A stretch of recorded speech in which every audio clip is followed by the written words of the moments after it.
What's up, guys? It's John at National Sports Entertainment, and I figured I'd go into the slew of games we had today, do a recap.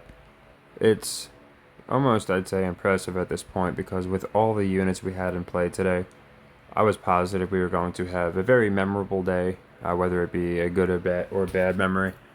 But there's a very good chance we're going to finish, like, again, this will be the third day in a row, like, almost completely break even. We'll have to see how it finishes out. Last I checked, the Jazz were down like 2 points. The Chiefs is seeming to pace for the under, so a few things could happen, but both of them look very still much in play. By the time this video is out, one of those games might be curtains, but either way, as of now, they're all in action, and Pacific's the other one. But I want to go into, and again, here for me, I appreciate the simple things. So obviously we didn't get our Browns win, but it's the reason I always say stick to the system. I don't give the Browns loss, which wasn't fun. It killed our parlay. It was a leg three, as you can see. Browns money line, Chiefs money line. So never fun, but it's 4 units lost at the end of the day. And Arkansas Pine Bluff was very interesting because it was 70 to 67 going. It was with 3 seconds left. And well, for actually, it was 70 to. It was 69 to 67, and Arkansas Pine Bluff got fouled, missed the first free throw, and made the second. So split them, making it 70 to 67. And then Texas Southern launched a three-pointer and tied it, meaning overtime was inevitable, meaning the over was inevitable. But they reviewed it and decided he did not get the shot off in time, so we hit that under easily. But it just, again, that and the Browns evens out. But I feel like a lot of people just, which I understand, care more about the big primetime games. But it's why, for me, these smaller games are just as important. They really helped us today. We did pretty good, at least. So anyway, got that for 4 units. Got the cover for 1 unit, so that's 5. Got the under on Wofford for 2 more, that's 7. Missed Kentucky, they went way over. So 6. 5 because IUPUI didn't cover, back to 6 because Kent State did, up to 7 because Jacksonville State went over, or Kent State went under, I should say, but 7 with Jacksonville State, and then 8 with SMU going over. 6 because Missouri didn't cover, 2 because Fullerton got clipped, we didn't get that one unfortunately, 1 because we missed Troy, back to 2 because we got the Washington State cover, they actually won. Drake puts us at 3. UTEP puts us back down to 1. Detroit puts us up to 5. We have Pacific in play. Old Dominion didn't win, so 4. Thunder, we just got that one. They won by 12, so that's nice. That's 6. Jazz is in play. That would be a nice win. We missed this one, so that's going to knock us down to 2. So we're at 2 as it stands, plus 2. So if we split the Dolphins and Jazz, we'll be at plus 2. But there's a very good chance again, and we got Pacific in play. So those are the 3 we have in play. So the absolute worst we could finish, and I don't think we will, would be -3. But I think we're going to finish, again, which is pretty remarkable considering the amount of units in play. If Chiefs goes under and we get the Jazz, or even if Pacific comes through, we're going to finish very close to even odds. Again, as it stands right now, we're up 2 units, but that's with these 3 in play. So we'll have to see how they finish. But yeah, it's pretty crazy. Very close to even day, and slightly, again, we're in the positive as it stands now. Not sure if we'll finish that way, but definitely good considering we had the Browns parlay just bust a 4-unit loss. Not fun, but at the same time, if we can profit, that's all that matters. So not a bad day. The Jazz hopefully will come through for us. Thunder came through nice for us. Pine Bluff really came through. Detroit Mercy. And then, of course, we got clipped on, which will happen because we've got clips go our way. We got clipped on the, where are they at here? Fullerton game, unfortunately, so we missed that one. But, yeah, up to, think the Jazz will come through. Just looks like a big trap to me. So I think they're going to wind up winning and covering. So hopefully that'll put us at the +4. And then even if we miss the Chiefs, we'll still be in the positive on the day. So let me go into tomorrow's. I'm going to start with the football, just because I think it makes the most sense. As you know, I loved the Browns-Chiefs parlay. I made it a leg 3. So as you can see, it's not a misprint. I do have the Lions money line and the Cowboys money line as a leg 4. It's for a few reasons. So we had a couple leg 2 losses today. We have to finish them out. So it's not chasing a leg 3 loss, although the numbers are the same, obviously. So I'm not playing this as a leg 4. I'm basically playing 2 leg 3s, which is the same deal, to close 2 leg 3s. And I just like this too much to not get the value on it. So yeah, we could play Lions cover for leg 3, and we could do Cowboys cover leg 3. But I can't help feel, but we might get screwed on one of these games with a win no cover. Specifically, the Lions has me worried. But I am very, very convinced the Lions are going to win. I don't think we're going to be off with both them and the Browns. Admittedly, we've had much better read with the NFC. We got the exact matchups we thought we'd get, all that stuff. And the AFC too, I just think, again, the Lions, we've read them all year long. I love the Lions. And then if it's coming down to a Cowboys needing to win, again, I don't think the Packers are going to advance. I think if any team is going to lose, and I'll go into it, it's going to be the Eagles. So yeah, Cowboys, Lions is plus 108. So I didn't feel the need to write that out because you're just basically beating the juice. But yeah, that's going to be a leg 4 for 8 units. So I absolutely love that play tomorrow. And again, this is the only leg 4 we've done thus far. I don't do them often. It's only when I really feel like there's a game where I don't want to waste value. And of course, losing would be not fun at all. We could win every other game, and basically this leg 4 loss would not do good for us. Of course, it goes both ways. We hit this leg 4, which I think we will. I think the odds are greatly in our favor. We'll be in a good spot. So basically, playing the odds that both the Browns and Lions aren't going to get booted, too good of a story. So I got the Lions here and Cowboys. I know a lot of people are hesitant on the Cowboys. That's why I have them winning. I think they'll just eke out a win maybe. And maybe they win by a lot. But either way, this sets up Cowboys-Lions.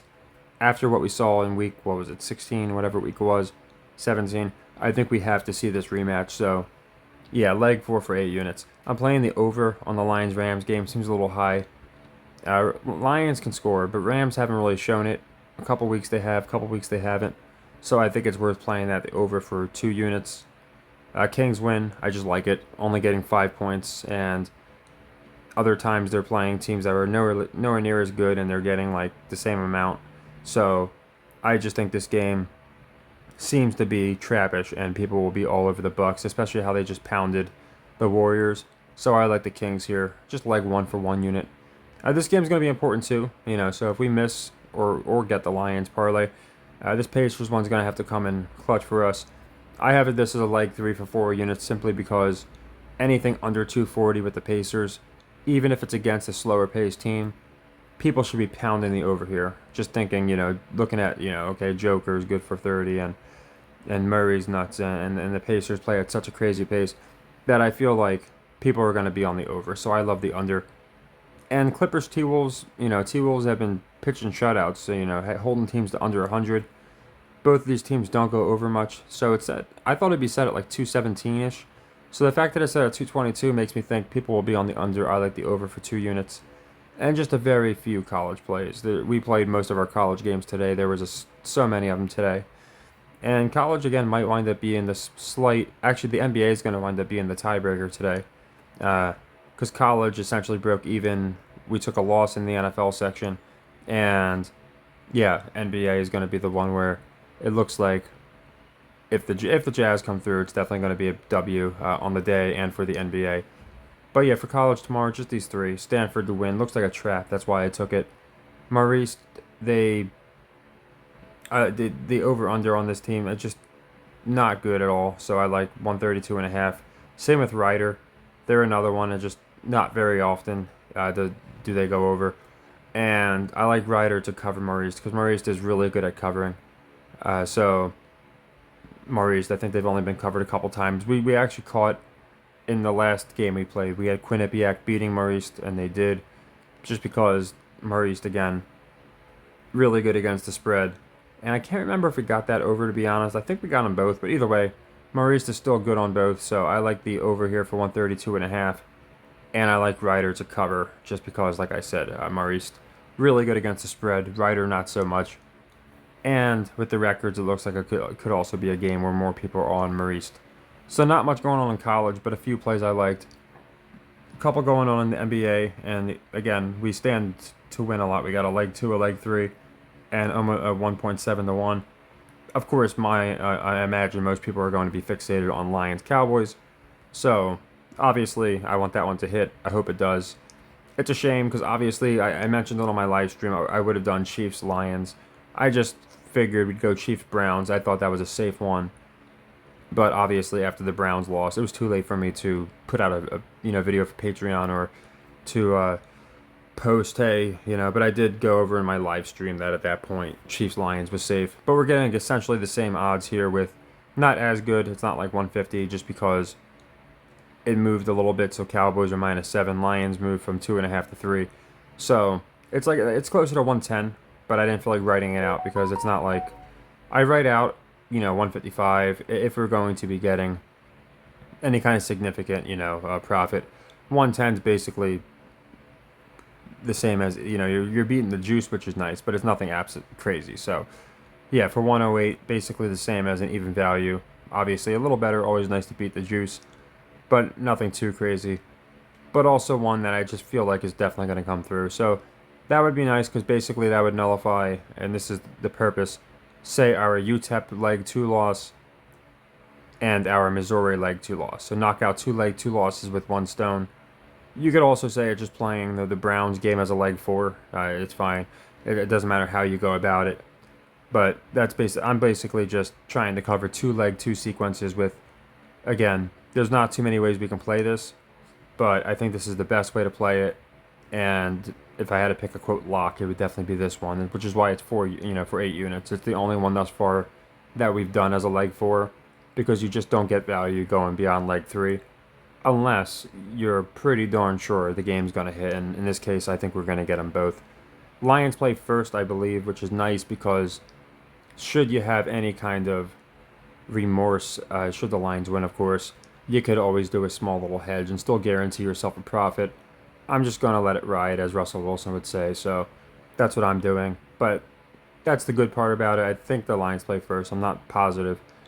And that would make it where, again, since you'd be getting great odds with the Packers, you could always sprinkle something there to guarantee yourself maybe a 6-unit profit instead of this 8 units we would get if this hits. But I'm just going to, again, play the odds that we're going to get the matchup that makes by far the most sense in the next round, not the boring Packers, and I don't think the Rams, who are just in there to be in there, in my opinion. So yeah, good bit of units in play tomorrow, not as many as today. And again, today is pretty crazy. We're going to finish pretty close to even, hoping the Jazz come through and we could finish closer to the 5-unit plus mark. Still great to be in the plus. Again, missing the Browns was not fun. But as you can see, just by playing the metrics, even on days where they're not great days, we will typically wind up profiting, breaking even. Again, our worst day in well over a week now has been 1.6 units lost. And then we had 1 unit lost. Those were our last losing days. We had like a bunch of 4-unit wins, 3-unit wins. Obviously, we had the big 2 in the last week or so. We had 2 really good days. I think it was an 8-unit and like an 11-unit. So looking really good. Still looking good since the inception. And I think we'll do well. I figured I would just cover all the picks. I was going to be doing the football video anyway. And since I just did the live, I figured I would try and make it as quick as possible. So anyone watching this, it'll be on YouTube as well. So that doesn't really know about the system and all that stuff. Again, we do every single pick. This is from when I started it. And it I know me scrolling doesn't show anything. But anyone that's been watching, obviously, on here knows, all the picks. And yeah, we started with Buffalo covers Butler all the way, probably about a month ago. About a month is the most it's been. And a ton of plays. It's just all college metric plays. We do NBA and such too. But it's mostly just college metrics and games that, again, I'm just taking teams that suck against the spread, fading teams that are good. So worked out for the most part today. Again, Jazz is going to be a nice one because it's for 2 units and we're at 2 units. So it could swing us to even or put us in the positive. Not sure where the Chiefs over is at. It just didn't look like it was heading that way, but you never know. So we'll have to see. And then we got Pacific, only 1 unit, but hopefully they come through for us. So yeah, tomorrow again, Lions Rams. Love the over there. I like the over a lot. And then Lions, Cowboys money line. I absolutely love that. That's probably one of my favorite plays in weeks, just because of recent events as well as the narratives I see being set up. As far as the over under on the Cowboys, it could I just stayed away. But neither team's crazy either way, and they have some that are shootouts, some that aren't. It's also set around 50. I just feel like at least the Packers can air it out. We've seen the Rams do it with Puka and some guys, but we really haven't seen the Rams just play crazy offense. So I think more people would be more inclined to take the under on the Rams versus the Cowboys Packers, which people might be taking the over. So I just stayed away from that one. I really have no read on that at all. My only real read outside of the money line here for both on the parlay is the game to go over. So yeah, I don't want to make this too long. I just wanted to go into it. Like I said, I wanted to cover every game, and I'll have obviously the Bucks. The Bucks is the hardest pick. I'm happy that's Monday because I'm going back and forth on that one so much, but I'm starting each day and each day to think more and more it is a trap. So there's that, and the matchups tomorrow, the matchups tomorrow might help us a little with the Bucks as far as what helping us decide if them winning or losing makes sense. And I'll go into the Bills and Steelers again. Nothing crazy there. I'm not sure about the spread. I like the over under. I have a feeling they're going to pull a fast one there. So I'll go into that in all of Monday's games, of course. But obviously, we're going to take care of Sunday first. So thank you to everyone who joined the live stream. Obviously, it's never fun not profiting. But again, if you're tailing all the picks, I know people care more about Houston and Cleveland than they give a shit about Arkansas, Pine Bluff, Texas Southern. But at the end of the day, 4 units is 4 units. We broke even if you played them both, just counting them both. But a lot of people won't play the Arkansas, Pine Bluff because it's not as fun. And, I'm not knocking anyone who doesn't. But my point is, the reason I do this system and the reason I do all these, tedious college games is because these metrics do really help us. We made a lot of money taking under on the Pacers this year. They were in the 80 percentile when we were just slamming the under, knowing they weren't going to finish there. And now they're not even, they're like 2 unders away from not even being the top team on the over this year. The Hawks are going to surpass them. So, yeah, the metrics are so important. I really do understand. This happened in the NBA playoffs. A lot of people were really, putting way more on my Heat picks than other games. And I was explaining, as much as I like a game, I'm never just going to drop, 15 units on a game when we have all these other games. In a lot of cases, better metrics, Detroit Mercy was a great metric. We got that. So, yeah, you obviously do whatever you want. I'm not telling people what to do or what not to do. But it's the reason, the Browns loss, it wasn't as much of a kick in the nuts to me as a lot of other people. Because I was like, okay, well, we got that awesome Arkansas Pine Bluff where we should not have got that under. We got very lucky. It worked in our favor that the call, they called back the game-winning 3, all these different things. So I just try and look at both the positive and negative. Of course, we're not going to have amazing days every day. But again, to most likely, or I'd say good chance, finishing the positive today, when we had a really rough start, just cut off at the knees with the 4-unit loss with the Browns. Definitely a positive in my opinion. So, yeah, I just wanted to go into that for the people. I know a few people asked during the live stream. This is the difference between just my normal YouTube videos and the Patreon and the Buy Me a Coffee. I go into all of these games like I went into for tomorrow, Stanford, Ryder, mostly on NBA. Pacers is my favorite metric play. Usually we have 15 games, like this Murray's game and the Stanford game. Today we had a bunch of them as I went over. But yeah, I just always like to repeat that the system and discipline is just as important as the games themselves. Of course, it's good to have a high hit rate, so hopefully that comes through for us tomorrow. And yeah, obviously I get tomorrow Lions Cowboys is going to be a big deal, and I think we'll get it.